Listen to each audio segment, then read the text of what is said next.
Hi, this is How To's. This is the video number 7 of the MS Word series.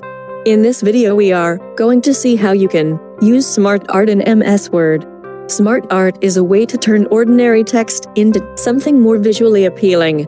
It helps draw attention to important information or make information easier to interpret and understand. So, let's see how we can do this. To insert SmartArt, go to Insert and then SmartArt and then select the art that you want to use. As you can see, there are multiple arts available here. It is categorized as well, based on what you can represent using that art. Simply select the art that you want to use and then edit text inside it, and it is done.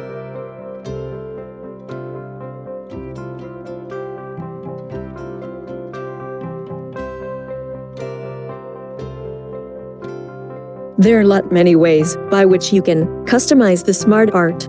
You can change its color, change the way it looks, add more shapes, and change its sequence, etc.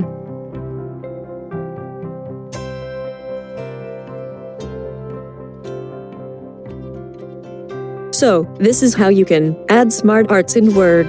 Thank you. Hope you learned something new today.